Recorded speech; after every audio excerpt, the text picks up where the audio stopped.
Hello, welcome back. I always like reading about the stock market, and I bumped into this very interesting article about Alibaba, which is a company that a lot of people are interested in, and for good reason, really. And this one kind of explains how Alibaba compares to the 30 top growth stocks that are actually down a lot this year. And I found this article to be very interesting for investors because it kind of showcases how Alibaba is situated when you compare it to companies that are growing big and companies that are also making a lot of money in terms of revenue and operating income. And so it kind of gives a comparison of what has been happening with these companies. And if you take a little bit of a closer look at that, which we will in this article, you will see that Alibaba is actually outperforming a lot of those, if not all of those, really. And so, apart from this, I will also show you a very interesting graph a little bit later in the video, which compares Alibaba to some of the biggest US companies like Amazon, for example, or Tesla, and kind of shows you how Alibaba compares in terms of money that the company is making, as in free cash flow, and when you compare it to the price of the stock and how much you're actually paying for it if you are purchasing this company. So stay tuned.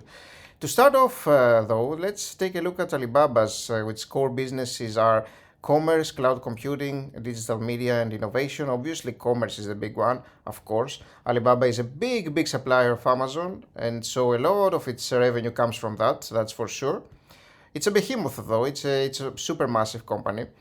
But you will see here, this article actually displays a very interesting table here, which showcases a few very interesting things here about different companies. And you will see here that it contains Amazon, Alibaba, JD, eBay, for instance, Chewy, Etsy, a lot of growth companies over here.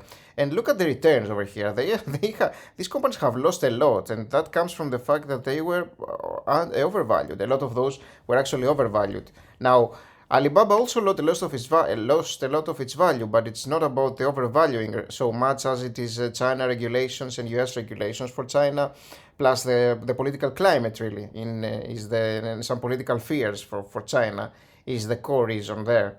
But you will see here that Alibaba is sitting at the lower range really of its 52-week range over here. But look at the sales growth. The sales are growing very nicely here.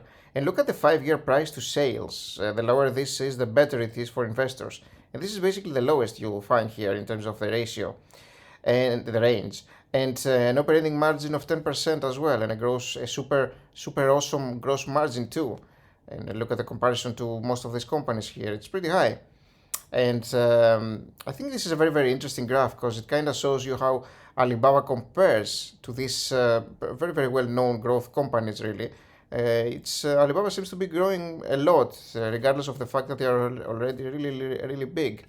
And you will see that the company actually, the article actually moves to growth stocks in general, and in this case, those with a sales growth rate of at least 15%. And again, Alibaba is one of the top holdings here, like similarly showing that the 5-year price to sales ratio is very low. It's a very promising purchase over here, as you can see. Plus, you can see it compared with companies like Amazon or Google and Microsoft over here. And likewise, you will see that it's sitting at the bottom range over here, but the sales growth is comparable, really, and in some cases actually better. Plus, the sales growth for the current year is better than all of these, really. And look at the price to sales ratio here. It's the lowest, which is the best, basically, for investors, because it means that you are getting a cheaper stock, basically, if you buy here. Now, what I wanted to display after this, like the article keeps on with examining some things about the company, like the political tensions and the bottom line here and all that. The big risks for Alibaba include competition. I wouldn't say that's the massive risk. The massive risk is probably Chinese government regulators, really. However, I think this will eventually dissipate. It tends, things of that sort tend to get resolved over time, so I wouldn't expect that it will have a big impact. And now, what I wanted to point out here, which I think is very interesting, is I wanted to make a little bit of a chart here just to show you how far a lot of the big companies that you are considering, and everybody considers great, and they are most of those, if not all of those really, how far they are from Alibaba's valuation here. And what I'm using is the price to free cash flow ratio. You will see it here, price to free cash flow ratio of the last 12 months.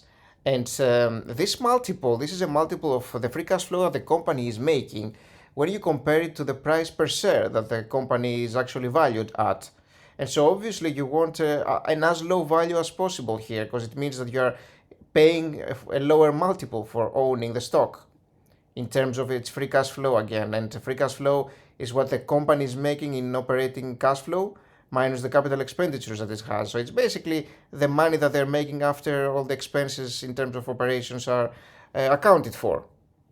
And so here, take a look at Tesla.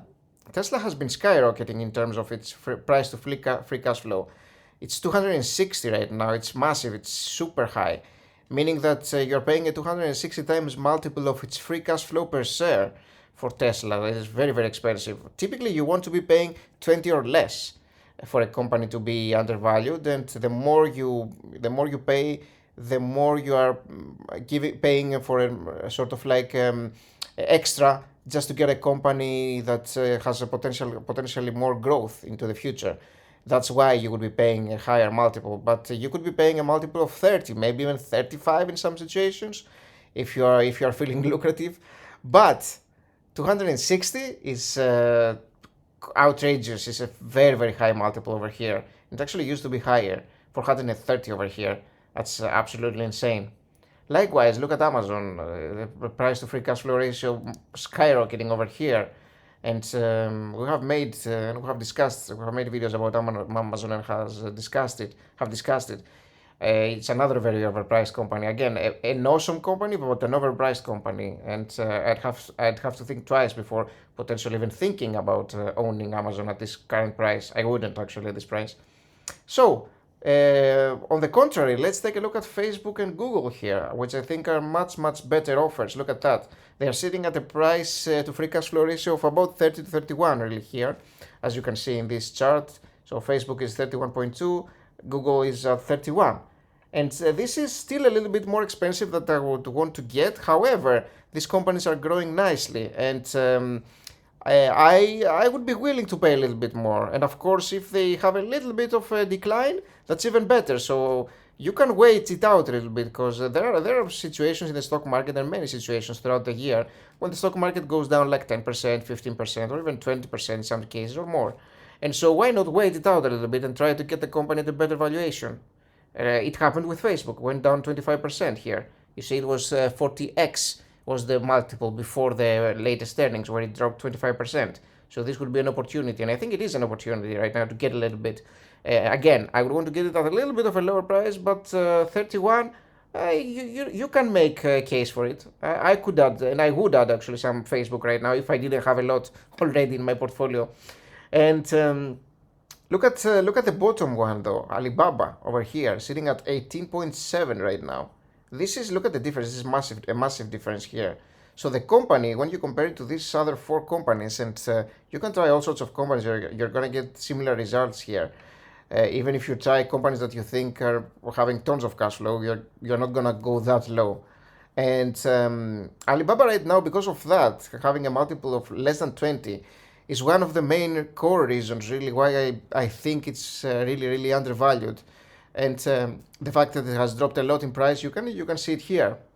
The price to free cash flow, it has dropped a lot in its price. This chart, the orange chart from Alibaba, has been affected by its price, not its cash flow. And this is why it's going down, and with the cash flow of the company practically increasing and being awesome. And so this is why, one of the reasons why owning Alibaba right now I feel is a smart move to make. And I understand there are some political tensions and some fears, but this is the best time to buy. This is what I think. And I always buy companies when they are making tons of free cash flow, their financials are awesome, and nobody likes them. This is when I like them.